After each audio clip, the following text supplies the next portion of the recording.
سلام دوستان عزیز، انصاف علی هدایت هستم و با برنامه دیگری در رابطه با مهندسی جهل در خدمتتون هستم. برنامه 16 از مهندسی جهل هستش. در خدمتتون هستم. امروز هم یک کتابی رو انتخاب بکنیم از کتابایی که قبلا دانلود کردم و با هم ورق بزنیم ببینیم که چی هست.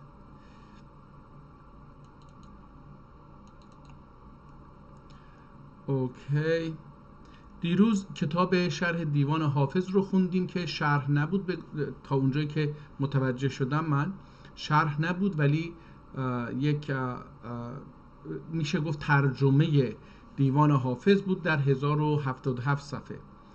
امروز این کتاب قضا و قدر که اینجا گفته میشه 60 صفحه است رو باز بکنیم به زبان ترکی، ببینیم. رساله قضا و قدر سیواسی افندی، یه مرحومی، حالا مرحوم شده احتمالا خیلی وقت پیش، به نام سیواسی، اهل سیواس در ترکیه بوده، احتمالا ترکیه امروزی، عثمانی قدیم. رساله تنبیه الغیبی یا غبی فی رویت النبی، رساله تنبیه غبی فی رویت النبی، یه رساله در همین قبیل در این زمینه. یعنی در اصل این کتاب دو تا از کتاب تشکیل شده، یکی قضا و قدر هست، یکی هم رساله تنبیه الغبی فی رویت النبی. ابعاد این کتاب رو هم اینجا نوشتن، احتمال میدم که در رابطه با اون باشه. اینجا هم سطر 21 سطر، اوراق 28 صفحه است.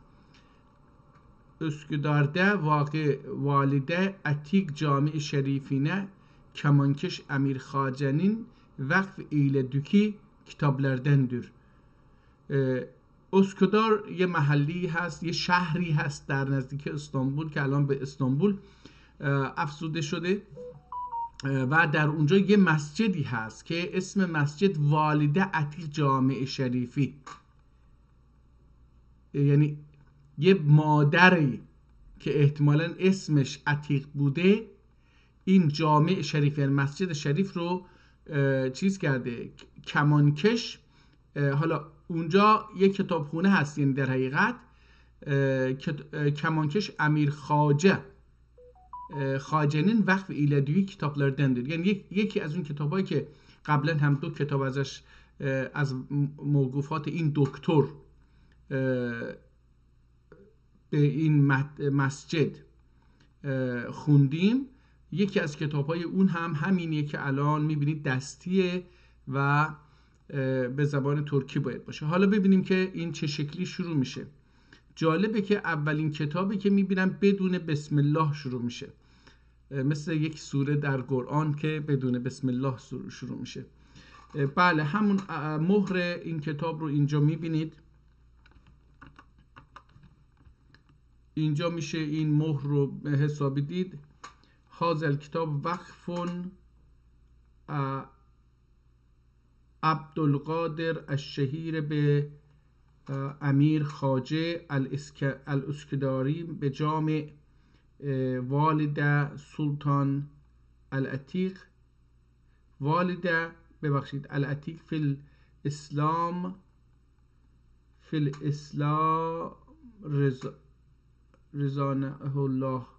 اینجا سلطان هم هست آقا، این سلطانه، والد سلطان عتیق، سلطان العتیق فیل. حالا اینجا اسکدار، احتمالاً اسکدار سان الله تعالی ان فلان. این مهر قبلی یه مقدار، این مهر با مهر قبلی فرق داره ولی همون اسمه. حدا لمن قضا ان نعبد الا اياه كيف لا وهو في السماء اله وفي الارض اله والصلاه على سيد اصحاب التوحيد وسند ارباب الانتباه وعلى آله واصحابه المتفقين معه بان لا اله الا الله ولا خالق سواه و بعد ارباب دولتین حق مایل و رضا به failünden birisi bu şeyhi fakiriden rica etti ki ne olaydı? Kadr hususinde bir numuzeç inşa ve birer cüze imla olaydı. حالا از اینجا دیگه و بعد از کلمه این روی بعد هم حرف یه چیز کشیده، یه خط قرمز کشیده که مشخص بکنه که دیگه مطلب مهمی رو میخواد بگه. ارباب devletin hakkı mail ve rıza به فایللerinden birisi. میگه یکی از کارمندان دولت. ارباب دولت یعنی رؤسای دولت اون زمان. devletin این که در اینجا هستش خونده نمیشه. حق مایل که علاقه‌ای به حق داشت و رضا به فایللerinden و رضا به یعنی به حق رضایت داشت. این به عربی هست. فایللerinden birisi o آدم هایی که در اونجا کار میکردن یکی bu şeyhi فقیریدن از این شیخ فقیر رجا اتی که رجا کلمه عربی هست به معنی رجوع کردن، برگشتن، ولی در ترکی به معنی خواهش، تمنا. رجا اتی که اینجا که رو با ه نوشته، کی اینجا با ه نوشته. نولیدی چه میشد؟ قدر خصوصینده در خصوص قدر، شبهای قدر یا روز قدر، bir numuzeç inşa ve bir arcuze imla olaydı. چه میشد که در خصوص قبر یک نموزج احتمال حالا من دقیق معنیشو نمیدونم، یک مثلا راهبردی انشا نوشته میشد و biraz cüzve imla olaydı و یه جزوه‌ای نوشته میشد. املا هم همونه. تا مسلک بی محلکه مالک و راه مرزات سالک اولیدی، تا برای اونهایی که میخوان به مسلک بی مهلک یعنی بدون نابودی، مالک و راه مرزات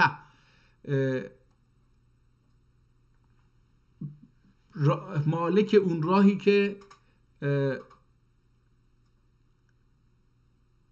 مالک راه مرزاته یعنی رضایتش رو سالک اولیده، به اون راه میرفت. اینجا و بر نحیف دخی بیر نحیف اولیدی، بیر نحیف دخی احتمالا بو باشه، بو نحیف دخی من ضعیف دیگه، با همچنین بی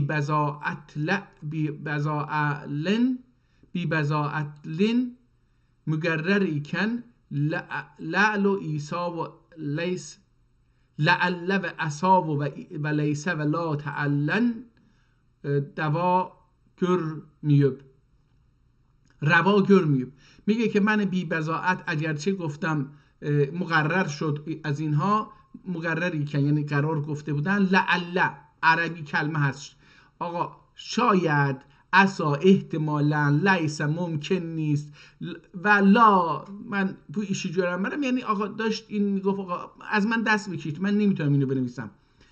تعللاً روا görmüyor، میگه برای من دیگه اینها رو قبول نکردن از من. للسخیل فقیر بذل ما ملکهو دیو صحیفه خاطرده محفوظ bulunan o kün tasvid olundu bir garez sahih için ki arife روشنdir. بعض عربی و بعض ترکی olundu. موجود درکه ناظر و قاری bir fatiha zud ede ta ki ömründe hakka layık bir secde ede. بیت از اینجا یه شعر میاد، باز دوباره بیت رو قرمز نوشته که اینجا یه بیت یعنی دو تا نیمه شعر رو میخواد اینجا بیاره. حالا کتاب اینجا هم یه شماره 301 بوده، نمیدونم این چی هست. به هر حال نقد وجودی شعر اینه: نقد وجودی شیخ اشکه دکمش دانشمک ایستر، دانشمک ایستر. اینجا هم یه علامت گذاشته که بند مصرع اول رو جدا میکنه. غشینه باقما، غشینه باقما تا چی bir کره ایده بازار. این هم یه شعر ترکی هستش. نقد وجودی شیخ اشکه دیشمه، میگه اون وجودی که الان نقده و حاضره، این رو برای شیخی که شیخی وجودی شیخی اشکه دیشمه، با عشق عوض نکن. دیشمه استر، دیشمک استر. میخوام یکی میگه که من هم اشتباه خوندم هم اشتباه معنی کردم، ببخشید. نقد وجودی شیخی اشکه دیشمک استر، شیخ نقد وجود رو میخواد با عشق عوض بکنه. غشیه باقمه تا که bir کره ایده بازار، میگه پوسته رو غشیه فکر میکنم عربیه. غشیه باقما یا دا اشیه باقما، این نمیدونم اینجا به چه معنی هست دقیقا، عربی هست یا ترکی. به بیرون قضیه نگاه، به پوسته قضیه نگاه نکن تا که بیر کرده ایده بازار، تا که اون یک بار هم که شده در بازار این رو انجام بده. حالا اینجا باز با خودکار قرمز نوشته علم یا علم یا عالی. حالا این میم بعضی جاها خونده میشه بعضی جاها خونده نمیشه. ببینیم چی نه. این نه آن جل همیتی و کل ازمی رد الاساء. احتمالا اینجا عربی باید باشه. این جل همیتی و کل ازمی رد الاساء الغیر المؤدبین الذين نسوا اجرامهم و تقصیراتهم الى الله عز وجل ان النقائص، ولكن بعد بیان حقیقت الحال العلماء ذو الاجلال عجلهم الله في الدنيا و في دار الجلال، ثم لا يخفى ان سیدنا نهانا عن ذلك. حالا بذار ببینیم صفحه بعدی چی هست. یهو رفت عربی، صفحه بعد دوباره عربی هست. حالا اینا دیگه یه مقدار ازش فاکتور بگیریم ببینیم که چی هست. من هنوز این رو قال شیخ الاکبر اینجا عربیه. خودشم بنده خدا اون متنش گفته که بعضی قسمت ها عربی بعضی قسمت ها ترکی خواهد بود. این رو اونجا گفت. ان المعدوم شیء وصفه له اختیار ادی. حالا از اینجا شروع شد دیگه، این قرمزی که اینجا گذاشته از اینجا شروع شد. اختیار ادی جبریله، اختیار ادی جبریله. جبر رو از روی جبر اختیار کرد. این حرف خیلی جالبیه.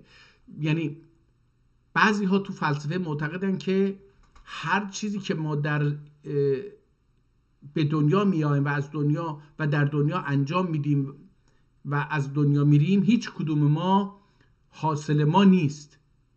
این دو نوع جبره. یکی این که اصلا اگر خدا از قبل اینها رو تعیین کرده باشه، خب جبر دیگه، خدا از قبل ما رو برنامه‌ریزی کرده، ما یا این گناه ها این ثواب ها رو انجام میدیم، این کارها رو انجام میدیم و بعد میمیریم. نه اومدنمون دست خودمونه، نه رفتنمون، نه این وسط کاری که داخل این پرانتز انجام میدیم دست خودمونه. این خودش یه جبریه.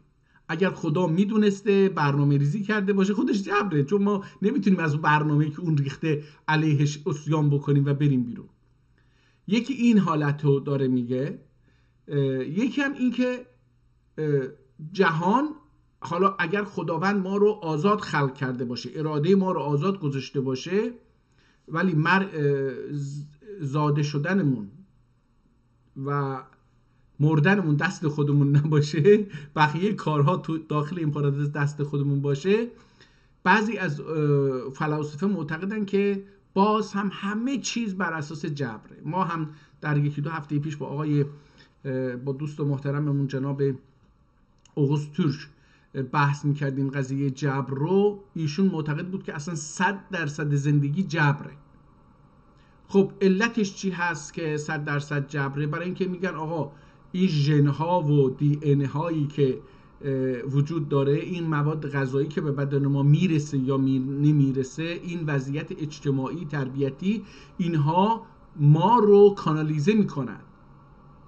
در نتیجه اعمال و رفتار ما بر اساس اراده و شخص من نیست، بلکه بخشی است بر اساس طبیعت، بخشی است بر اساس توانایی وجود منه که یه محدودیت هایی رو داره، هر کاری رو نمیتونه انجام بده.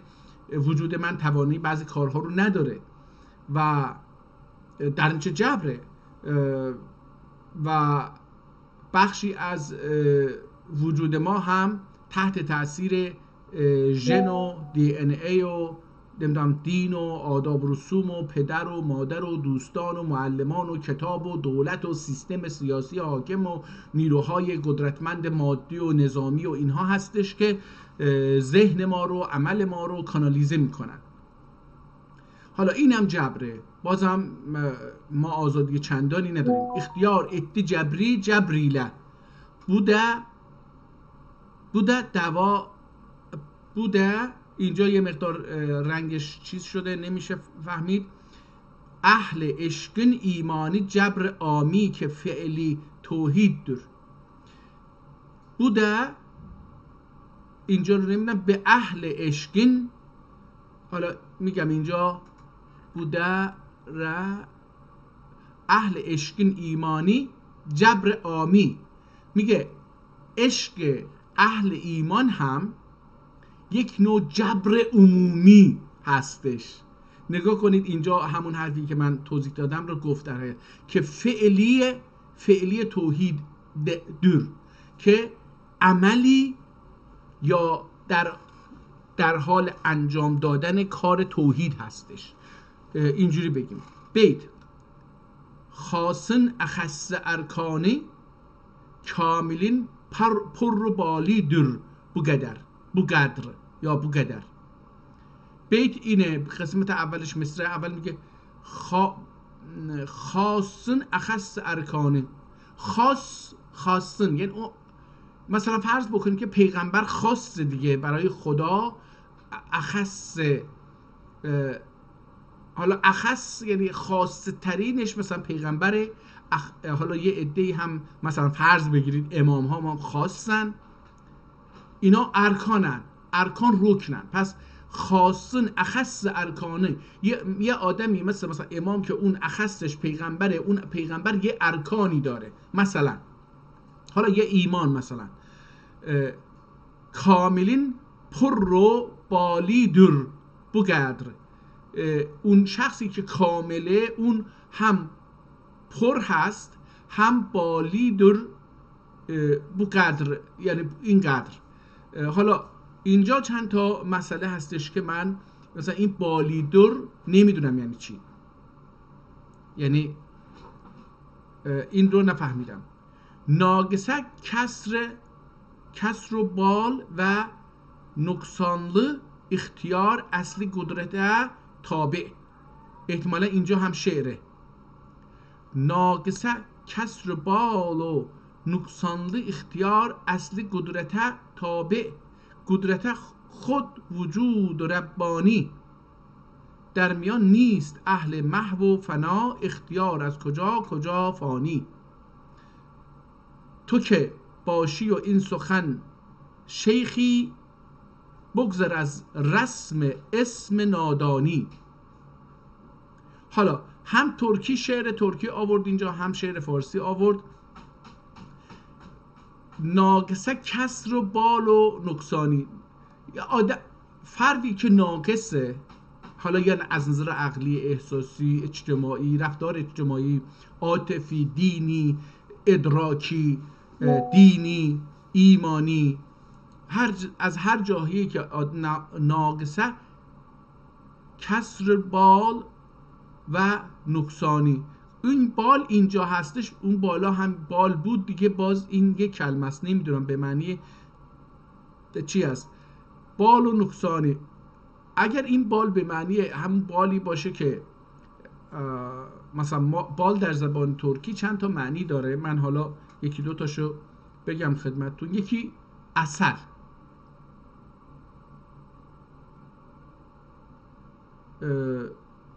یکی به معنی قدرتمند، مثلا زلزله چند بال هست، یعنی رشته درجت اون قدرتش چقدره. حالا معانی دیگری هم ممکنه داشته باشه، من نمیدونم و در اینجا معناشو نمیفهمم.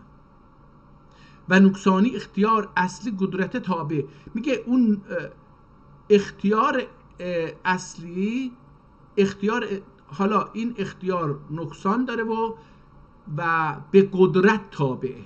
چیزی که ما در اون بحث‌های فلسفی با جناب اوغوست اینو بحث کردیم که رفتار اجتماعی اغلب انسان‌ها، البته من به نوعی به اختیار معتقدم، من شخصا معتقدم مثلا اگر من تونستم حالا از اون دایره شستشوی مغزی و مهندسی اجتماعی جهل یه ذره بپرم بیرون، به خاطر یه عوامل اجباری و جبری بوده که به من یه تغییر جهت رو داده. حالا آیا اونها جبر بوده که من از اینجا بپرم بیرون، آیا اختیار من بوده، این یه بحث دیگه است. احتمالاً جبره، احتمالاً اونجاش هم جبره، ولی میشه گفت به هر حال من اینو اختیار فرض کردم که آقا من این اختیار رو داشتم بنا به منافعم اونجا بمونم، زندگی بکنم، یا اینکه بپرم بیرون، پریدم بیرون. یعنی همین حوادثی که برای من رخ داده، من از اونجا پریدم بیرون، خیلی ها همون اتفاق افتاده و نپریدن بیرون. من اینجا اینو به اختیار، اینجا رو به اختیار تعبیر میکنم، ولی همونطور که توضیح دادم احتمالاً جبره، به خاطر اینکه مثلا میگم یه عامل شیمیایی باعث یه حرکتی در شما میشه. هورمون ها با شما بازی میکنن. هورمونی که اینجا هست تروئید، اینجا غده‌ای که اینجا هست، یه تروئید یه هورمون هایی رو ترشح میکنه، یکی اینجا تو مغز هستش، یکی تو بدن. خیلی این ما به ترکی میگیم که غده و هابلا زهرگابه. بعد اینها وقتی وارد خون میشه در ما ایجاد عکس العمل میکنه و ما تابع اون هستیم. فکر بکنید که حالا یه دارو به ما میدن مثل این که مثلا یارو داروی خواب آور میخوره، خب اجبار دیگه، این دارو اینو تاثیر داد، مقاومت نمیتونه بکنه. یا مواد مخدر اگه یکی بگیره یا الکل بگیره یا فلان، به هر حال تو رفتار اون تاثیر میذاره. حتی در کانادا مثلا اگر شما خدای نکرده در هنگام رانندگی مشروب خورده باشید و 0.5 یعنی 5 زیر نیم درصد یک رو اگه به نیم زیر اون داشته باشید، باز هم مقصر حساب میشید. میگه برای اینکه شما نمیتونید یا به درستی تصمیم بگیرید و یا به سرعت تصمیم بگیرید. تصمیم شما رو حتی اگر 1 ثانیه تأخیر بندازه ممکنه که باعث تصادف بشه، برای همین جریمه میکنن. حالا اینجا میگه که اون نقصانی اختیار که نقصان داره، اونجا جبر رو گفت. این آدم ظاهرا به جبر اعتقاد داره، میگه اون به قدرت وابسته است، به قدرت خدا، به قدرت طبیعت، به قدرت رهبران اجتماعی، به قدرت ثروتمندان اجتماعی، به قدرت نظامیان اجتماعی، به قدرت حاکمان، به قدرت پدر و مادر و نمیدونم از این حرفا، به اینها وابسته است. قدرت خود وجود ربانی، حتی خود وجود ربانی، حالا اون گفتی مهندس دیگه، اون خدایی که ما رو مهندسی کرده، به خاطر اون من این رب رو به معنی مهندس الان ترجمه میکنم. قدرت خود وجود ربانی یعنی اون خدایی که مهندسی کرده، خود اون هم با قدرت چیز هستش، محدود میشه. در میان نیست اهل محو و فنا، در اجتماع نیست اهل محو و فنا، در وجود ندارن، دیده نمیشن. اختیار از کجا فانی. اختیار از کجا میاد؟ این کجا فانیه، یعنی اختیار وجود نداره. ایشون معتقده که اختیار وجود نداره. تو که باشی و این سخن شیخی، تو اگر باشی و این سخن شیخ باشه، یعنی سخن بزرگی باشه، بگذر از رسم اسم نادانی. میگه از رسم رسوم اینا بگذر، اسمش نادانیه. یعنی اگه شما بگی سخن فلانه بهمان. حالا به هر حال نمیخوایم ترجمه بکنیم و این کتاب رو نمیخوایم به این مفهوم بخونیم دوستان.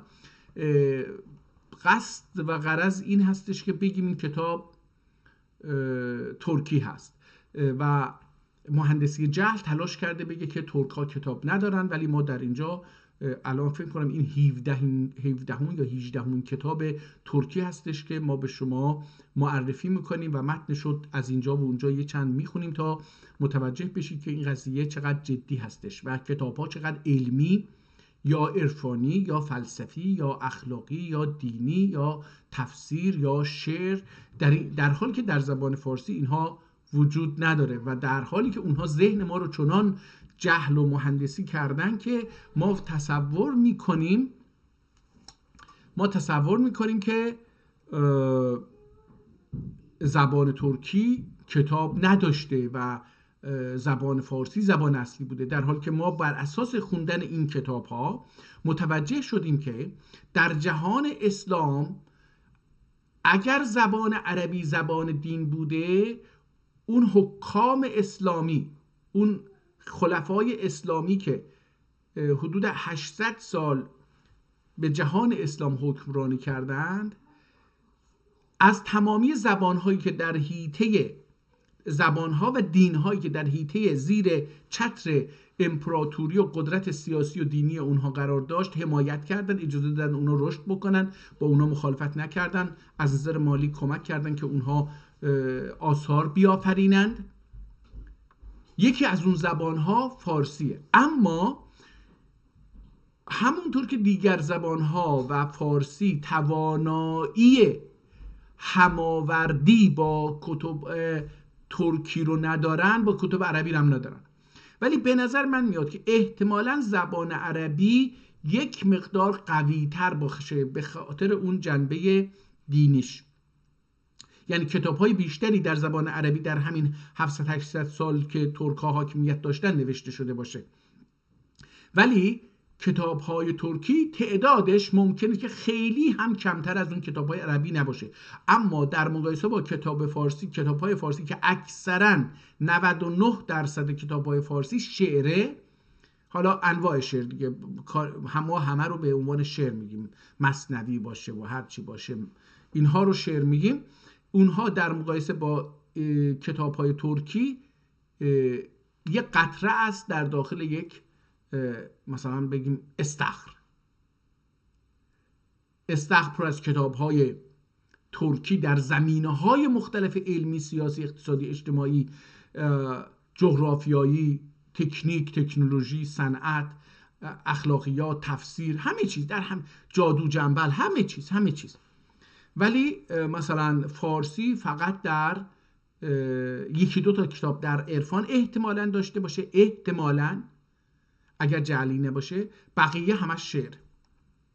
حالا اجازه بدید من چند صفحه برم پایینتر، دوباره یک صفحه رو شروع بکنیم بخوندم ببینیم که چی میگه. حالا من این عینک رو که برمیدارم کتاب رو خوب نمیتونم ببینم. خدای تعالی، خدای گفتیم که این کتاب ظاهرا دیده میشه که فارسی هم توش به کار برده شده. یه مقدار اول خوندیم، یکی دوتا شعر خوندیم، حالا هم اینجا خدای تعالی جنت دعو بیدر دنیا بیر بحر مظلمدر چه. خب خدای تعالی جنت دعوا بیچی دعوا، حالا اینجا نمیتونم بخونم، با اجازهتون یه ذره بزرگترش بکنم ببینم کاملا. دعوت جیدر. Xudoy Taala cennete davetçidir. Dünya bir behri müzlemdir ki cismin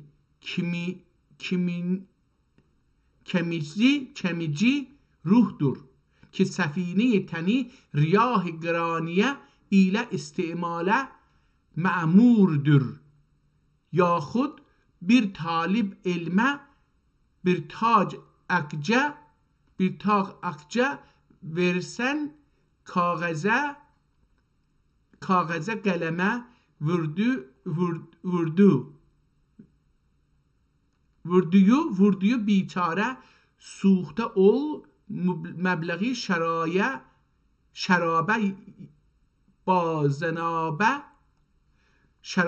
bazınabe verse suç اگجنین. حالا ببینید حالا بازم من اینجا توضیح بدم دوستان. اول این دست نوشته هست، قدیمیه. چند تا مشکل من با اینو دارم. اول اینکه من زبان ترکی رو نخوندم، با زبان ادبی ترکی آشنا نیستم، با زبان کوچه و بازاری بزرگ شدم که خیلی محدوده.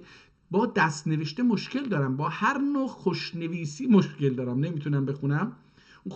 خوشنویسی ها که مردم میخرن میذارن خونهشون، من اونها رو چون نمیتونم نمیخرم، چون نمیدونم اونجا چی نوشته، نمیتونم بخونم، خسته میشم.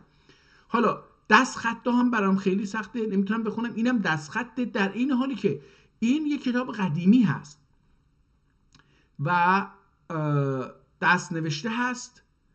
کلمات در کجا نوشته شده؟ بر ادبیات استاندارد اون منطقه احتمالاً نوشته شده و اینها به هر حال آدم باید یه مقدار این کتاب رو 10 صفحه بخونه، یواش یواش با این آشنا بشه. مثلا ببینید این دعوتچی رو حالا من متوجه شدم که ما مثلا میگیم دعوتچی ترکی تبریز، ولی اینجا دعوتچی مینویسه. خب اینها رو یواش یواش باید آدم باهاش چشش عادت بکنه به نوع نوشتن حروف و حروفی که به هم میچسبن چجوری نوشته میشه. یعنی این نویسنده این کتاب با اون یکی متفاوته. حتی ممکنه یه فصلی در این کتاب با یه قلم، به یه فصلی با یه دست یکی دیگه نوشته شده باشه، قلم هاشون فرق شده باشه. این ترکیب حروف برای اینکه یک کلمه تشکیل بدن و ترکیب کلمات برای اینکه یک جمله تشکیل بدن متفاوت خواهد بود. در نتیجه اینها رو عرض کردم که بدونید که چرا نمیتونم بخونم. قصدم هم این نیست یک کتاب بخونم، فقط میخوام بهتون نشون بدم که تا به کی گیل و گال و بحث و جدل، تا به کی ظرف و کبر و مکر و حیل، کهی دنیا پرستی و که دین. اینجاش داره فارسی هست دیگه، که تو رندی نه آن پرستی نه این، زینشان بنوش پس عجل به جلیس لطیف و خیر عمل اندر این راه. حالا اجازه بدید که ببینیم کجا این فارسی تمام میشه تا که گمه رو احتمالا از اینجا به بعدش اگر بتونیم. یعنی حق تعالی بیزه امر گندردو کی بیزی به تخیر اتوکی اجلدندر نه آنکی مجبور ایدی و نهی اتوکی مجبور ایده و نهی اتوکی بیزی ورته غنا بدن و عقبه عقایدن ساگنه. اینجاش ترکی بود، حالا یه مقدار بازم مشکل داشتم در خوندنش. بذارید ببینیم که اینجا که از اینجا شروع میکنم در صفحه چندم هست، فکر میکنم این 6 هست. این سطر دوم که اینجا زیر بالاش خط کشیده این متن احتمالاً عربی هست. از اینجا شروع بکنیم. فهم اده جن مقداری بصیرت و ورمدی ممی یا همی. اینجا ببینید حالا اینجا یه شکلی نوشته شده این ممی یا همی که کوچکتر شد. بذارید ببینیم که اگه بزرگتر بشه میتونیم بخونیم. و سنا اینجا سکا با کاف نوشته میشه اما نون غنه هستش. سنا کلامم گندردیم فهم edecek مقداری بصیرت و vermedim mi. اینجا علامت سوال داره. vermedim mi ki uçmaktan geçtün giyaden uçtun öl نعم کم او یعنی او. اینجا اول این میم هم خونده نمیشه. او یعنی او. اول نعم کم ما یتذکر فیهی من تذکر و جاءکم النذیر budur. Pes zulm eden zalim azimiyle ve Allah'ın düşmeni olan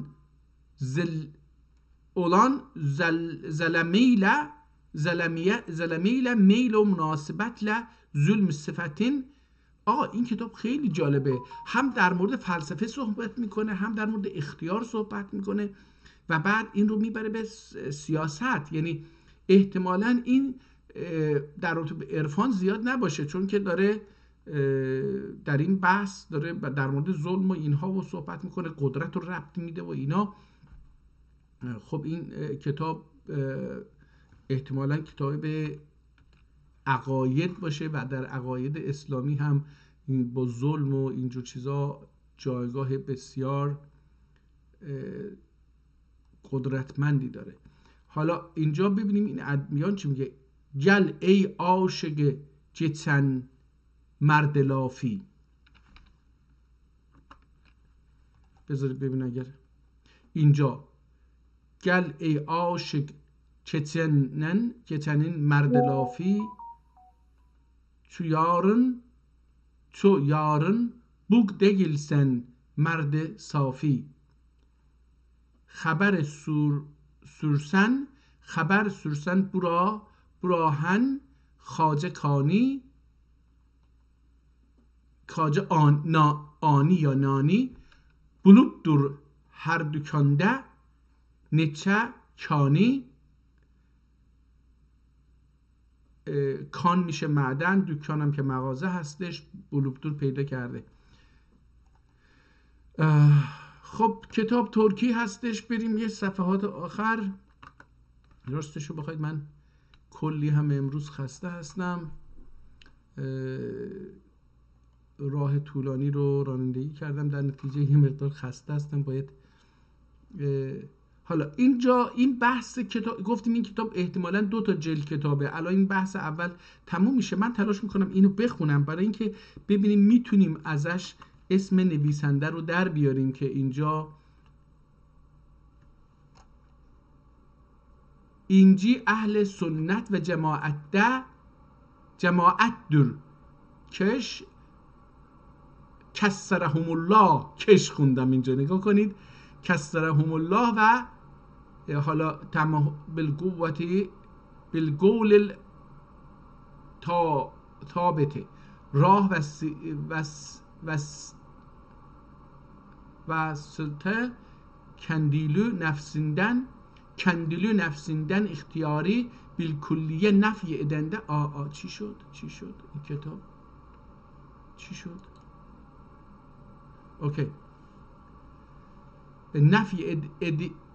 نفی اختیاری بالکلیه نفی ادیلو گزا و گدری. حالا میگه اختیار رو ما به کلی نفی کردیم. این کتاب کلا اختیار رو نفی کرده. جالب بوده. احتمالاً باید میرفتیم از عقب یک صفحه قبلتر اینو میخوندیم که ببینیم خلاصه کتاب رو چجوری داره توضیح میده. مثلا اجازه بدید از اینجا بخونیم ببینیم که این در مورد چیز میگه. چی میگه؟ سفینتون لصافی عقلlerine tayanıp akl gasirlerini ol nakli kamile ki la ya'tihil batilu min beyni yedeyhi ve la من خلفه تنزیل من حکیم حمید صفتیله. حالا اینجا بازم باید از بالاتر میخوندیم برای اینکه etmişler حالا هرچی بوده. İkinci cebridir ki قولون اختیارن بالکلیه رفع edib. پس اینجا آخرش حالا احتمالاً این یک و دو میگه و این کلام رو خلاصه میکنه کتاب رو. ببینیم میتونیم اگر بتونم این یکشم پیدا بکنم بخونیم اینجا رو، برای اینکه این بحث جالبیه، من دوست دارم این بحث رو.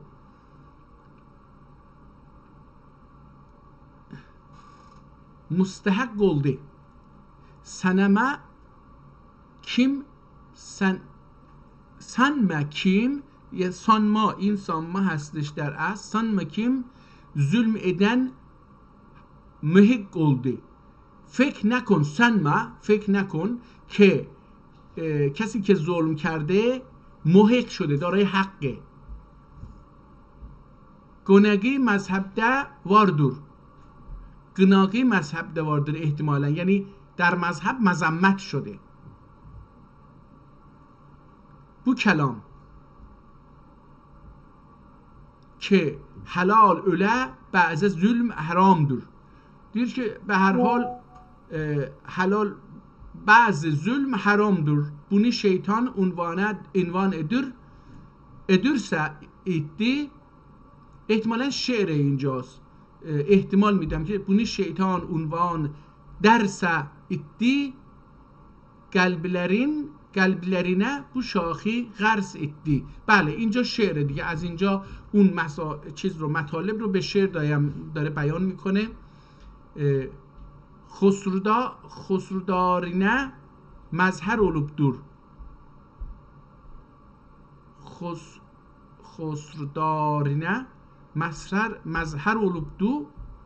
سم و زقومدور. سم و زقومدور bu شاخه سمن.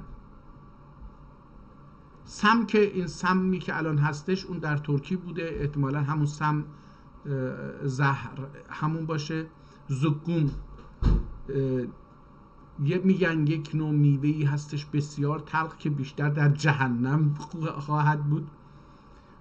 بو شاخه مثمر یعنی این شاخه میوه‌ای که میده سم و زقوم میده. کربلاده شهید olan شاهی مستحق سنم ظلمه والله. میگه اون شاهی که در کربلا شهید شد اون رو به ظلم قسم به خدا که او را مستحق ندون برای ظلم. زن نکن. سانما این سنمه همون سانما یعنی فرض نکن. şeyha aç gözün obad canın اعتقاد اصلدür مسلمانون. میگه ای شیخ چشمتو باز کن تا حالا جانت چی باشه اویار جانون که جانت تنت بیدار بشه. اعتقاد اصلدر برای مسلمان. رفع حجاب و اعتقاد بابنده درت مذهب واردور. اولی قدر به قدر در چی قدری بالکلیه نفی و رفع ادب. اون قدر نبود دوستان، اون قضا و قدر همون بوده، اینجا هم قدره. پس اینو هم رفع حجاب بر بیر اعتقاد بابنده. میگه در رفع حجاب یعنی اون پرده‌ای که بین درک ما بود از قضا و قدر، میگه اون رو رفع حجاب شد، یعنی اون پرده رو برداشتیم. بیر اعتقاد بابنده، نه اعتقاد درباره یه چیزی چه بوده؟ دورت مذهب واردور. در همین باره اعتقاد 4 تا مذهب، 4 تا تفکر وجود داره. مذهب به معنی دین نیست دوستان. مذهب به راه و اندیشه فکر متفاوت از دیگری هست. اولی قدر به قدر در چی؟ قدری بالکلیه نفی و رفع در. اولی میگه آقا قدر در، یعنی کلا میگه چی؟ قدر رو به کلی نفی میکنه، این که زورکی باشه همه رو به کلی رفع میکنه. و رفع ادب و götürüp ارتدان از میان برداشته. گولهو جمله افعالنده اختیار کلی اثبات etmişlerdir. میگه فرمایش اونهاست که در تمامی کارها اختیار کلی اثبات etmiştir. اونها گفتن که اثبات اختیار کلی، یک نوع اختیار کلی وجود داره، اینو اثبات کردن. پس اینها قدر رو به کل نفی کردن، جبر رو به کل نفی کردن. حالا من فکر کنم اشتباه ترجمه کردم. اولی قدر به در چی؟ قدری بالکلیه نفی، قدر رو به کله از قبول ندارن اینها. گولهو جمله اولار دیپتر جمله افعالده، یعنی تمامی کارها اختیار کلی اثبات etmişler. حالا اینجا نمیدونم دوباره، آره دیگه قدر رو یعنی اون چیز رو جبر رو چیز کردن و گفتن که اختیار وجود داره. حدیث صحیحه بولاره مجوس امت دیدی، این مجوس باید باشه نه؟ میگه که در یه حدیثی صحیحی که صحیحه، یعنی معتقده که صحیحه، بولاره مجوس امت دیدی، یعنی امت مجوس، یعنی آتش پرستا ایرانی ها مثلا فارسا اینو گفتن. ikinci جبریه چی؟ قول دوم جبریه هست که معتقدن همه چیز جبره. پس مجوسا به نوعی به اختیار اعتقاد دارن، اختیار کلی حداقل. ikinci cebriyedir ki golün ihtiyarın bil kulliye ref edip. اینا هم اختیار سخن رو به کلیه رفع ادب، یعنی نمیدونم حالا بالا آوردن یا به معنی عرب چون عربی هستش اینجا در جمله اون مقطع چه به چه کار میبرده در جمله کلمه عربی در ترکی. اینو باید جمله ها رو قبلی رو باید میخوندیم تا اینجا متوجه میشدیم. صافی قدر اعتماد etmişler. اینا به طور صافی، یعنی به طور خلاصه بگیم به طور شفاف، اینها به قدر اعتماد داشتن. etmişlerdir. suçlarını iblis gibi خدایا نسبت etmişler. اینها حتی میگن آقا هر گناهی ما میکنیم مال خداست. پس جبریه اونایی هستن که میگن اگر ما گناهی داریم مفعول سوچ یعنی گناهان، سوچلرینی یعنی گناهان خودشون رو مثل ابلیس که به خدا نسبت میداد اینها هم به خدا نسبت میدن. بو جهتن باطل‌لردür. از این جهت اینها باطلن، چون که میگن خدا این گناه ها رو خدا انجام میده، ما انجام نمیدیم که. سومی چی بود؟ معتزله دور کی کلون من عند الله. اینها میگن که کلون من عند الله آیتین انکار edip شرک خالقی صافی گلدور. اینها کلو یا آیه هست، خدا در اون آیه گفته کلون من عند الله، بگو هر چیز که وجود داره از طرف خداست. حالا این معتزله میگن که بر اساس این آیت انکار edip اختیار رو انکار کردن اینها. شرک خالقی صافی گلدور. یعنی اینها به شرک معتقد شدن و خلق رو به طور شفاف،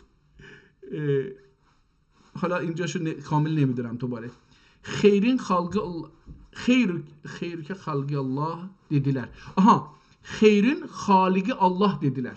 اینها گفتن که خداوند خالق خیره، الله خالق خیره، خدا نه، خدا گفتیم که انسانه.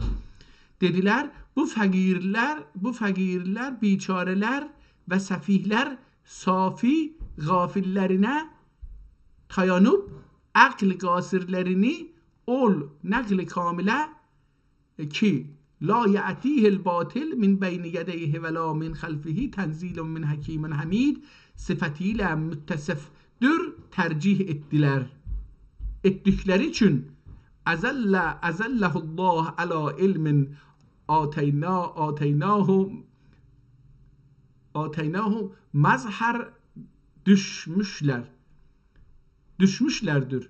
Huday Teala'yı şerden tenzih ederiz.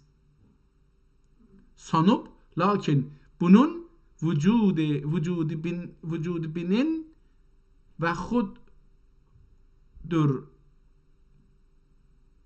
اهلین. حالا اینجا آقا دیگه خیلی اینو باید خوند آقا. این کتاب خیلی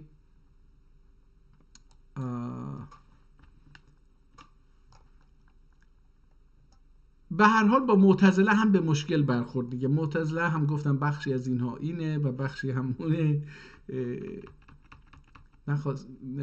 حالا من خیلی دلم میخواد اینو بفهمم قضیهش چیه، ولی از اون طرف هم نمیخوام خیلی طولانی بشه. اهل سنت و جماعت، حالا بذار ببینیم این صفحه چی میگه، دوباره تلاش بکنیم. جماعت و کسرهم الله، خداوند اونها رو زیاد بکنه. و بنهم بالقول ثابت راه وسیته و site kendiler nefslerinden ihtiyari bilkulliye nef ettiler. Hala میگه که üçüncü olacaktı. این üçüncü yani سومین بخش از چیز اهل سنت و جماعت چیکار کردن؟ اینا هم گفتن که vasite راه واسطه kendileri nefslerinden ihtiyari bilkulliye nef etmediler. میگه اینها اختیار رو به کلی نفی نکردن از خودشون، نگفتن که ما اختیار نداریم هرچی از طرف خدا هست. قضا و قدری در حضرت حقدن نفی etmediler. همچنین نه به کلی گفتن آقا اختیار نداریم، نه به کلی گفتن آقا قدره و اجباره.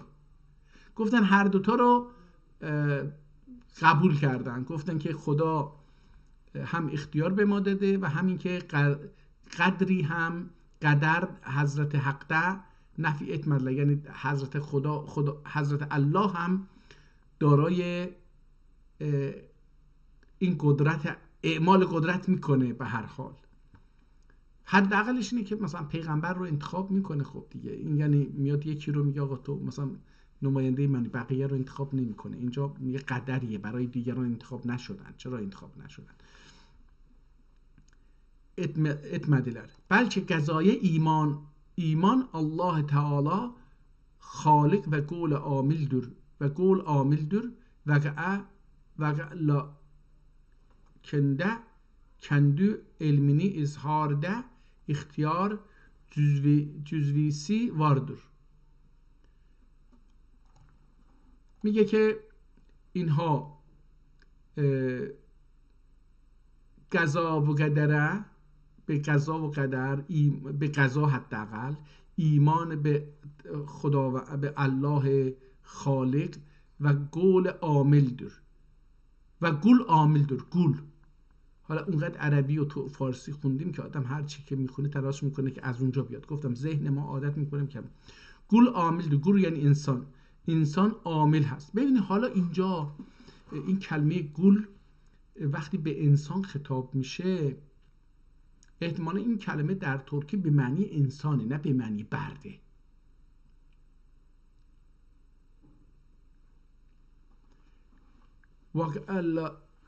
لنده کندو المنی اظهار.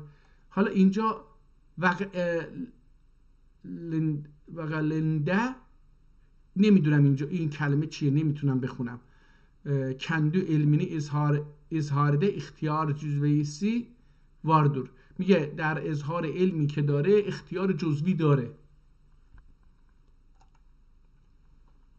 امام غزالی اخلاص و جهدیل karşılmak keder ta ki توفیق دایم میسر اله. حالا اینجا یه چیزی هست، جهدیل امام غزالی حالا با اخلاص و جهدی که گارشگلوک کدر، یعنی اخلاص و جهدی که با هم چیز بکنن، حالا نمیدونم این وسط این کدر چی هست، تا که توفیق دائم میسر اولا، تا اینکه اگه اینها با هم کار بکنن توفیق دائم میسر گرا. والذین جاهدوا فینا لنهدینهم سبلنا، اونهایی که حالا این آیه رو میاره امام غزالی میگه اونهایی که در راه ما فعالیت بکنن، جاهدو به معنی مجاهدم از اینجا میاد، جهادم از اینجا میاد، به معنی کشتن نیست دوستان. جهاد به معنی جنگ نیست، جهاد به معنی جهد، تلاشه، همون چیزی که دیروز گفتیم چالشماخ. چال از کلمه چالماخ، چالشماخ اینه. چال زدن یه چیزی هست، مثلا بزن، ضربه بزن. چالماخ ضربه زدن و چالشماخ یعنی کار رو انجام دادن، یه کاری رو انجام دادن. حالا اینجا این چی میگه؟ میگه که جاهدو، چالشون، تلاش بکنید، فینا در مسیر ما، لنهدینهم سبلنا تا ما شما رو در راه خودمون به پیش ببریم، هدایت بکنیم.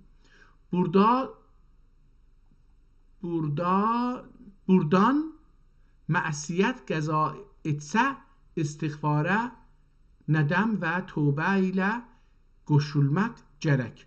میگه اگر، حالا امام غزالی اینو میگه که اگر معصیتی در اینجا رخ بده، یعنی در کارهای ما که اون جاهدو اینها گزائیله، یعنی بر اثر یه تصادف یه معصیتی رخ بده، استغفار، ندم، اینجا یه کلمه پاک شده، ندم ندامت، و توبه ایله گرشولمک یا گشولمک جرک، یعنی به اون پاکی احتمالاً یا به اون قبل از گناه برمیگرده.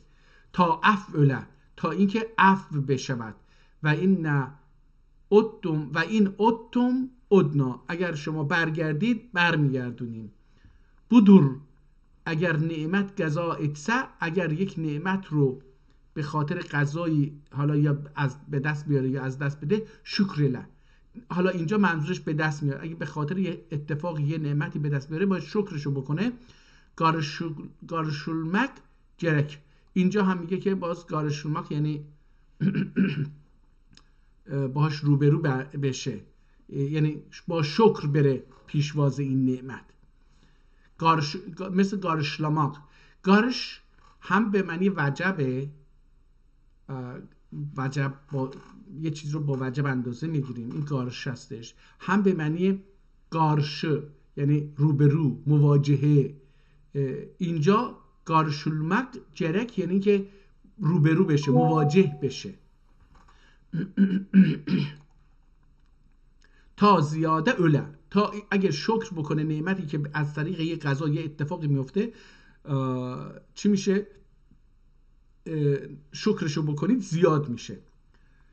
ولی این شکرتم لازیدنکم، اگر شکرشو بکنید ما زیاد میکنیم. اینم آیه خداوند هستش که اگر نعمتی رو شکرشو بکنید ما زیادش میکنیم. بودور این هستش، این آیه اونو نشون میده. اگر شدت و بلا قضا اتسه، اگر یه سختی و بلایی اتفاق بیفته، قضا اتسه یعنی اتفاق بیفته، صبری لگارشلمک جرک، با صبر باید با اون مواجه شد. گارشولمک جرک یعنی باهاش روبرو بشید، مواجه بشید. چی؟ محبوب و معجور تا مورد محبت خدا و عشق خدا قرار بگیرید و معجور بشید، یعنی اجر داشته باشید. ان الله، حالا برای اینم آیه میاره، ان الله یحب الصابرین انما یوفال صابرون اجرهم به غیر حساب. یعطا و هم اینم باشه، یعطا صابرون اجرهم به غیر حساب. متاسفانه اسم نویسنده رو نیاورد، من میخواستم اسم نویسنده رو. حالا کتاب دوم رو شروع میکنه. کتاب دوم رو شروع میکنه علیک اعتمادی یا کریم حمد بی حد و سنا لا بعد لا یعد اول حتی دائم لا یعد اول حتی دائم و ابد وفود و قائم. نه این احتمالاً هنوز چیزه عربی هستش، ببخشید من رفتم ترکی خوندم، تلاش کردم ترکی بخونم. حتی دائم و ابد وفود و قائم و صمد لم یلد و لم یولد و لم یکن له کفوا احد. حضرتین ذات باک احتمالاً این همون پاک باشه، یا اون بال که اونجا خوندیم احتمالاً یا باک باشه یا بال باشه یا بان باشه. حالا اینجا این متن رو باید بخونیم، این رو به دست بیاریم. مثلا این من یواش فکر کنم ذات پاک اینجا باشه. سرمدنه لا یقدرن دیدار احمد حضرتین ذات پاک. من فکر کنم اینجا پاک باید باشه. ذات پاک مختاری علت دولت ابد پیوند و رویت جمال بالکمال امنه سبب. حالا اینجاشو نمیدونم. معدب و ایکی جهان سعادت و عزتینه سند ایلدی عزتنا سند ایلدی صلی الله علیه و آله و صحابه صلات لا یحسبها حصر ولا عدد. بیت arzuyu veslinin gitmez köklünden bir nefes. Ya Resulullah cemal ba kemalın dil nesib. İki alemde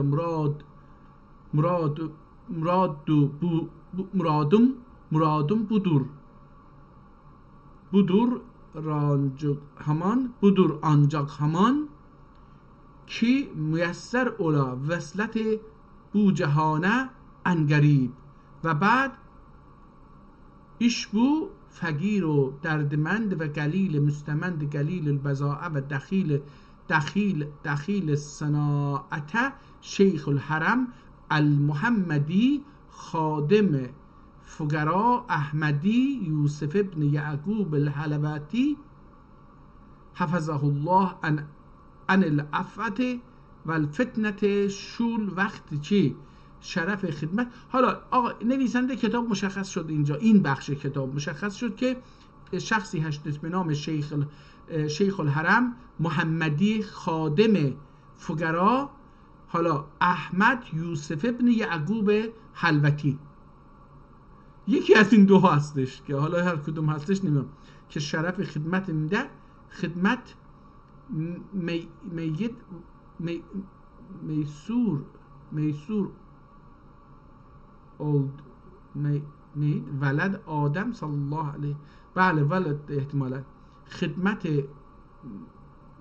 مید ولد آدم صلی الله علیه و سلم ایله مشرف و مستعد او اولدوم دلده و مکه بو نعمت عظمایه واسطه bu dövlət uqbaya rabitə olan dövlətlər səadətli padişah aləmpənah adamallah izzəhu və əbqaəhu və əzəllə mən dəllə ələ xilafihi və adahu xadiməl hərəmeyn lazimeyn el-kərəmeyn hami ərbab sidq و سداد ماهی انار نمرود و اناد آفتاب عالمتاب اوج و رفعناه مکانا علیا بدر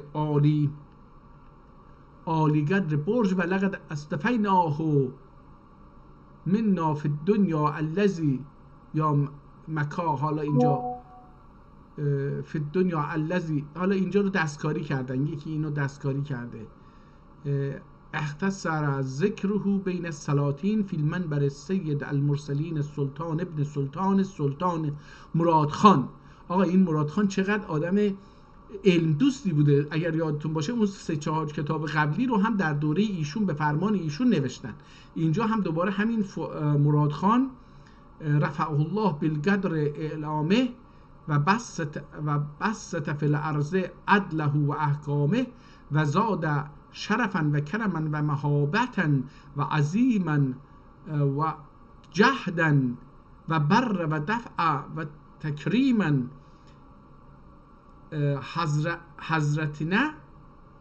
حضرتنا بطریق یا حضربنا، حالا اینجا شد دیگه نتونستم بخونم، به طریق الهدایت bir töhfe nebeviye irsal edip bu behane ile ananesine arz hal purmelal edip bu niyet bu اینجا یه بو گذاشته نیت üzere کلام قدیم ربانیده تنادل و قول کریم سبحانی ile tevessül قصد edince bu ayet kerime varid oldu ve laqad katabna fil zaburi min ba'd zikr enel arza yersuha ibadiye salihun nazm şerifin معنایی لطیفین تدبر و فهوای. حالا کتاب ترکی هستش دیگه، در دوره سلطان مراد نوشته شده. حالا من خیلی اینو آقا این کتاب 30 صفحه گفته ولی ما تا الان چند صفحه بذارید ببینید اینجا کتاب خطش عوض شد، یه مقدار بهتر شد، میتونم احتمالا اینجا رو بخونم. حکایت اولونور ki Hazreti Şeyh Ekber Kaddese Sırruh iyidir gördüm. Ayyede Kaddese Sırruh iyidir gördüm. Hazreti sallallahu aleyhi ve sellem accelehu ile cidir.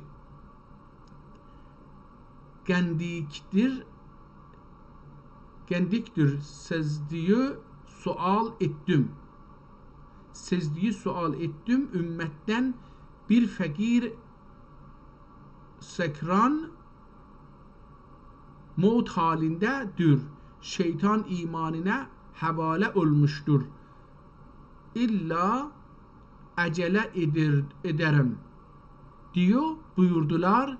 İmdi cemal ba kemal Hazreti görenlere azim guvaminler, keraminler ve menfaatler muhakkik olup dünyada baş gözüyle. حالا چون داستان رو از وسط خوندیم دیگه زیاد متوجه نشدیم. دوستان کتاب قابل خوندن هست، ترکی هست، عربیش هم داره. بعضی جاها قسمت هایی در کتاب قبلیش دیدیم که به فارسی هم شعرهای چیزی ازش آورده. در اینجا کتاب جالبی هست و ما میتونیم این رو قسمت اول در مورد یکی از مسائل بسیار سخت ایمانی، قضا و قدر، جبر و اختیار صحبت کرده بود. قضا و قدر معنی دیگر جبر و اختیاره. صحبت کرده بود، اون بحث رو تموم کرد. حالا یه بحث جدید رو شروع کرده که من هنوز نمیدونم بحث جدید چی هست. البته در اول کتاب گفته بود که 2 تا کتابه. گفتیم که کتاب دوم چی بود؟ کتاب رساله تنبیه الغنی فی رؤیت نبی. حالا من میترسم بگم برای اینکه این کتاب رو نخوندم،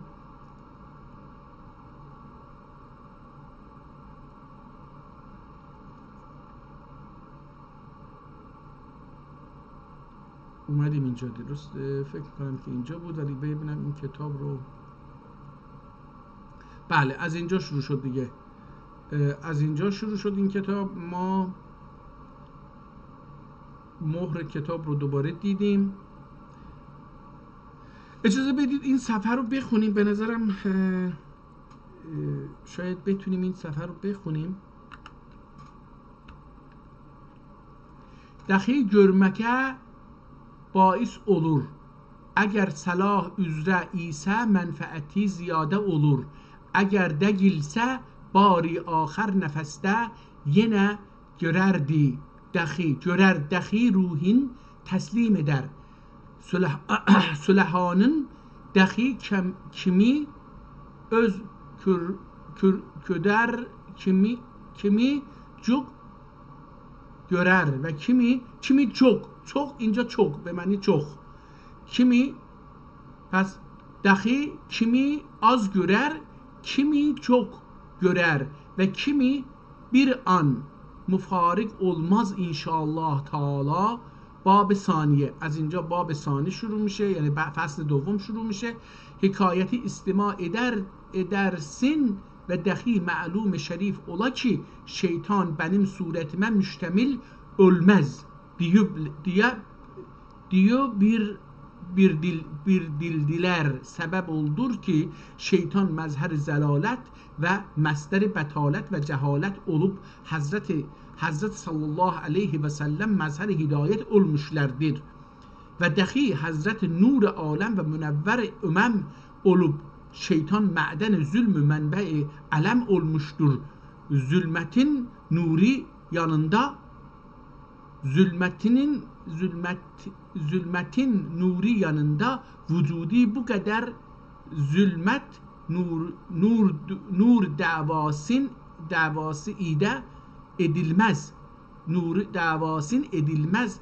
Eğer şeytan Hazretin suretine temessüle kadir olsa احکام شریعت اشتباه لازم gelir. حالا بحث اینه که آیا شیطان میتونه خودشو به شکل پیغمبر حضرت رسول الله در بیاره یا نه؟ میگه نه نمیتونه در بیاره. شیطان خودشو میتونه به هر قیافه‌ای به هر شخصیتی در بیاره، اما نمیتونه مثل حضرت رسول بشه. این یه سوال دینی بودش پرسیدن که آقا شیطان قادر هست خودش رو به شکل هر کسی بیاره، صدای اون رو در بیاره و اینا؟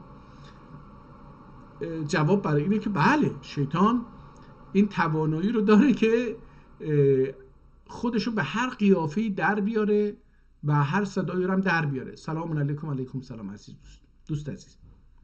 ولی میگه در اون صورت آیا این احتمال وجود نداره که این کسی که میگه من حضرت محمد هستم و از طرف خدا وحی میارم، وحی دارم میارم، خود شیطان باشه، یا شیطان خودشو به شکل حضرت محمد در بیاره؟ مثلا وقتی حضرت محمد، مثلا میگم وقتی حضرت محمد در خونه و خوابه یا در یه جایی مثلا برای خودش داره مثلا در غار حراس، مثلا شیطان میاد داخل ملت و یه آیه هایی میخونه مثلا. میگه نه، شیطان خودشو به هر قیافه‌ای میتونه در بیاره، به قیافه حضرت محمد نمیتونه در بیاره، برای اینکه اون وقت سبب میشه که آیات خدا رو دستکاری بکنه و این درست نیست با عقیده علما.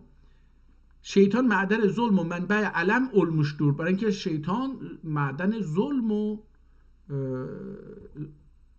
تاریکی و اینجور چیزا، درده، علم درد. ظلماتın nuri yanında vücudi bu kadar zulmet nudur davasın edebilmez. حالا میگه که در کنار نور نمیتونه اونقدر اون دعوا اون مسئولیت یا اون هدف رو پیش ببره، هدف شیطانی رو نمیتونه پیش ببره. bilmez اگر شیطان حضرتین صورتine تمثیل قادر olsa، اگر شیطان بخواد خودش رو به شکل حضرت رسول در بیاره، احکام شریعت اشتباه لازم gelir. اون وقت احکام شریعت لازمه که اشتباه باشن.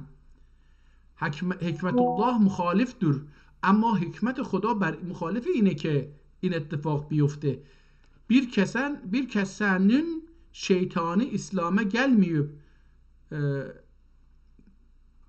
bir kimsenin şeytanı İslam'a gelmeyip hazretgerin olan şeytan Müslüman oldu. Gına hikmet budur. میگه حکمت بر اینه که بگیم آقا شیطانی هم اگه بوده میخواسته بیاد نزدیک پیغمبر، باید مسلمان میبوده.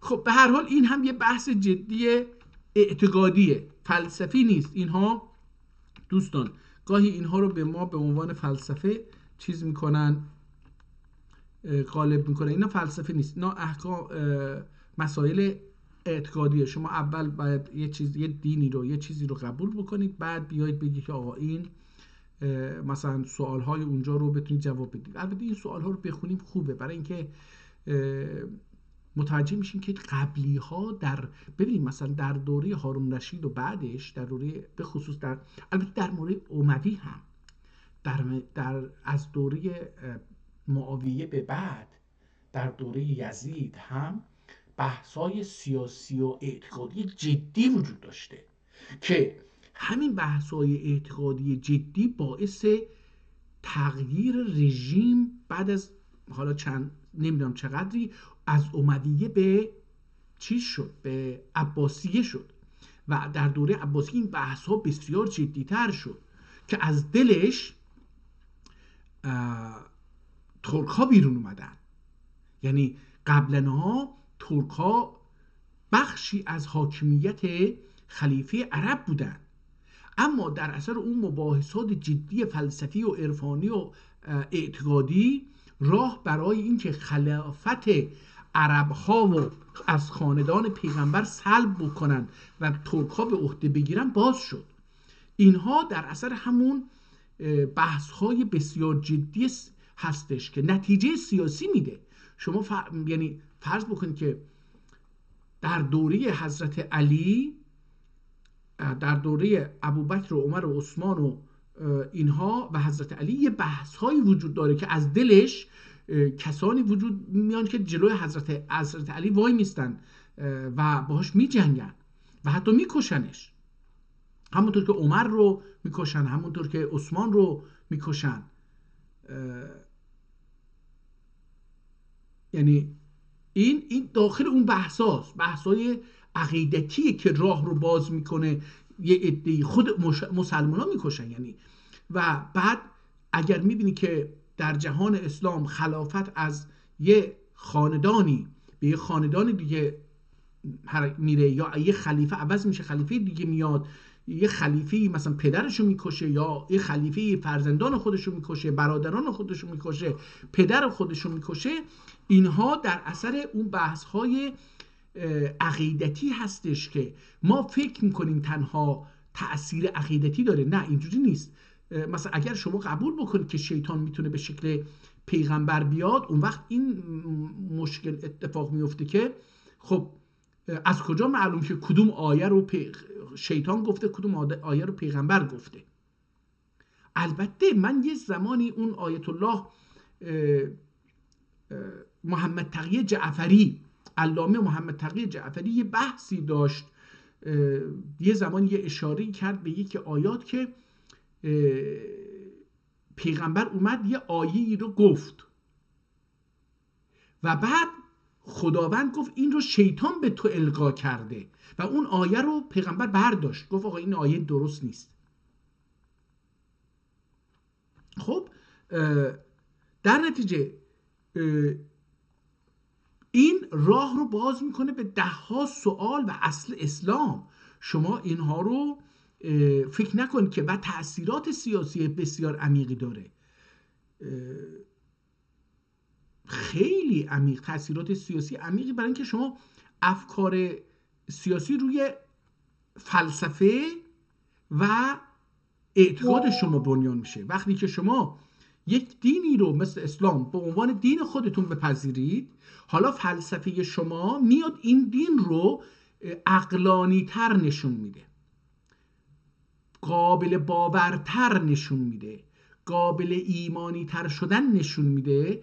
فلسفه کمک میکنه که شما، یعنی این دیگه فلسفه چقدر میتونه باشه کاری باش ندارم، اما این فلسفه‌ای که اسلام به خدمت میگیره یا مسلمان ها ایجاد میکنن یا مسیحی ها ایجاد میکنن یا یهودی ها ایجاد میکنن، ایجاد نمیکنن که این دینشون رو بپاشونن، ایجاد میکنن که این دین رو تمامی، حتی مارکسیست ها هم همینطور، یعنی اون فیلسوف نمیاد که مارکسیست رو از بین ببره، اون فیلسوف میاد که مارکسیست رو تحکیم بده.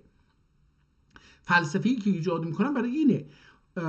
من خودم شخصا معتقدم که بعضی وقتا انسان، یه فرد مثل من، یه کاری رو بر حسب یا اشتباهی یا عمدی یا ناآگاهی کار رو انجام میده. حالا ازش سوال میپرسن که آقا این چیه؟ این آدم ممکنه خیلی قد باشه مثل من، بگه آقا قبول نکنه اشتباهه، بیاد براش دلیل بتراشه، فلسفه بافی بکنه.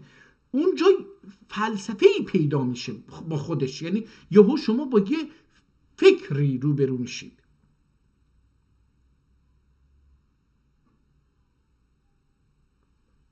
یه وقت فلسفه ها اینجوری میاد، یعنی شما برای توجیه رفتار و گفتاری که انجام دادید یک شیوه تفکر براش میتراشید و چون هر رفتار و هر سخنی رو میتوان از بی‌نهایت زاویه دید و تحلیل کرد، در نتیجه هر فلسفه‌ای میتونه در این حالی که درسته در این حال از یه زاویه دیگه غلط باشه. ولی بیشتر فلسفه ها در مسیر قدرت قرار گرفتن. هر کی قدرته پول داره، ثروت داره، جایگاه داره، امتیاز میده به آدم های فقور و بیکار و عاطل و باطل که بیاید اینجا، مثلا اینجا مثلا من اینو میخوام، اونم اومده اینو نشسته سالها کار کرده پول گرفته، مثلا یه کتاب نوشته اونو منطقی جلوه داده، سوالها رو جواب داده. حالا اینجا هم میبینی که مثلا در مورد شیطان به نظر من بحث بسیار مهمیه در داخل اسلام. ببینید بحثا دو نوعن. یه بحثایی هستش داخل یک دین انجام میگیره، درون دینی الان در فارسی میگن. یعنی یه بحثی هستش که ما اول اسلام رو قبول کردیم، حالا داخل اسلام یه بحثایی هستش که بر اساس چارچوب و اصولی که در داخل اسلام هست اینو بحث میکنیم، ردش میکنیم، قبولش میکنیم، چیز میکنیم. بعضی وقتش یه بحثای بیرون اسلامه. یارو میگه آقا من اسلام قبول ندارم، خب دیگه تو نمیتونی در مورد اسلام صحبت بکنی. من اسلام قبول ندارم، با عقل جور در نمیاد. خب اون وقت اون نمیتونه بگه آقا نماز چرا اینجوریه، روزه چرا اینجوریه فلان، چون که اون اسلام قبول نداشت نمیتونه. اما میتونه در مورد خود اسلام بحث بکنه که آقا اسلام عقلی هست نیست. به هر حال یه شعر گفته، بذارید ببینیم این شعر ترکیه، کشمس نه عربی هست این شعر، نه فارسیه نه ترکیه، عربی هست.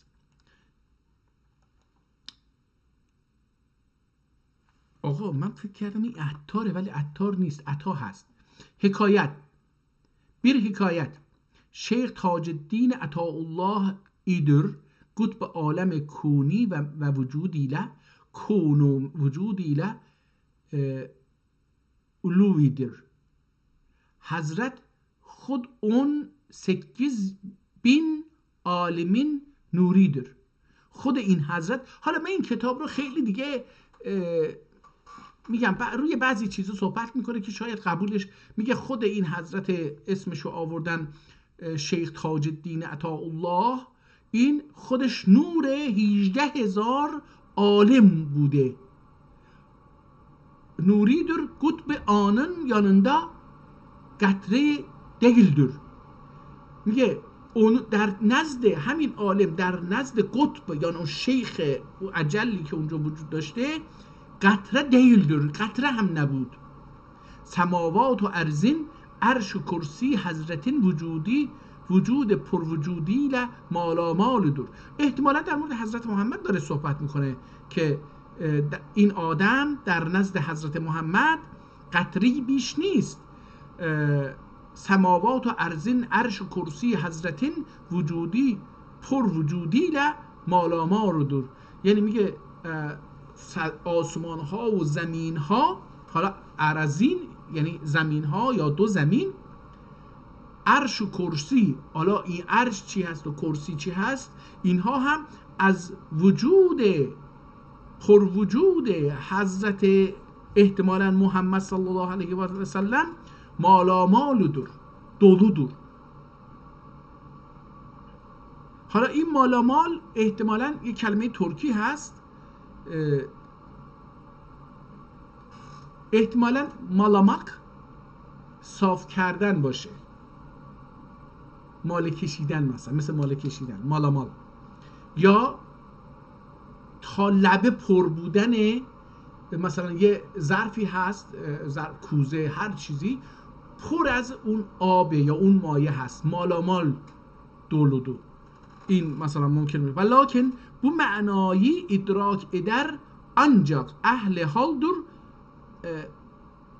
eder ancak ehlihardır. Velakin İmam Gazali misale قائل olmuştur. اما امام غزالی به مثال افلاطونی قائل شده. görünen روحی و جسمی değildir. معتقده که اون چیزی که ما میبینیم الان من شما رو شما من رو میبینید این جسم و روح değil بلکه مثالیdir بلکه این یک تمثیلی یک نمایشی از اون واقعیت اصلی من در یه جای دیگه است.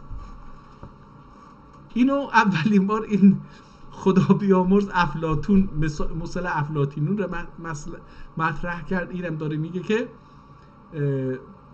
حالا منی که اینجا نشستم شما که اونجا نشستید ما مثلا با یکی ازدواج میکنیم یا به هر حال رابطه برقرار بچه دار میشیم میگه نه من و نه اون خانم و نه اون بچه هیچ کدوم اصل نیستیم ما کپی اصل هستیم اصل ما یه چیز دیگه است این کپیه. مثال عالم مسل و مسل همینی که گفتم یه کپی هستیم از اصل ما مثالی هستیم از اون اصله اصل رو داریم تمثیل میکنیم بیل کسی واقع. حالا اینجا هم بحث جالبیه بحث فلسفی هستش حالا علاقمندان میتونن این رو ببینن عرض کردم این بیشتر بحثای فلسفی این درون دینی هستش شما نباید این رو برون دینی ببینید. حالا اجازه بدید بریم از یه صفحه دیگه هم یه ذره بخونیم و تمومش بکنیم دیگه شاید هم بهتر که بریم صفحه آخر رو بخونیم. اینجا خیلی زیبا من یه چند تا اسم دیدم اینها رو بخونم برای اینکه نویسنده کتاب سنیه قطعا.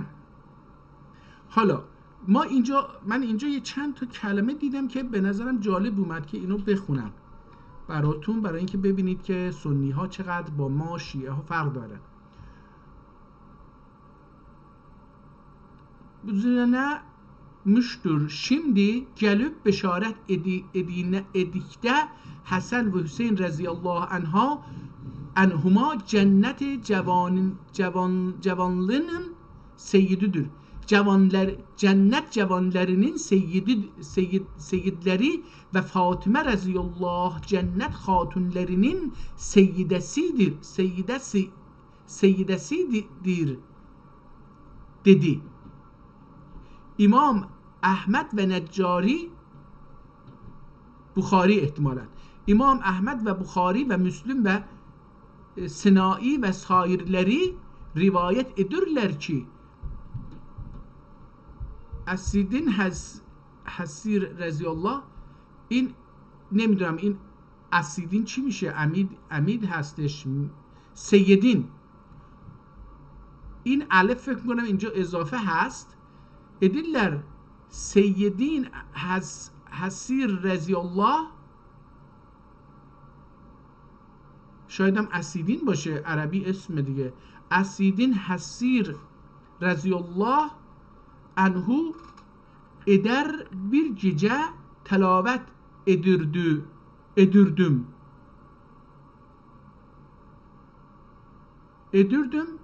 fersem karıştı فراسم فراستیم یعنی فراسم گارشتو فراستم به هم خورد یعنی قوه عقلیم به هم خورد فکر میکنم اینجوری باشه فراسم اینجوری چون اینجوری نوشته فراست به معنی فراست به معنی هوشیاری اگه بخوام به ترکی بگم فکر میکنم به معنی هوشیاری یا عقل باشه.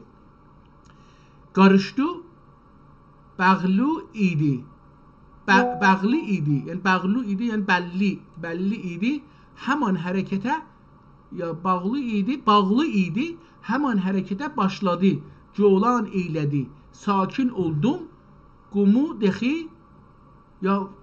dehi sakin oldu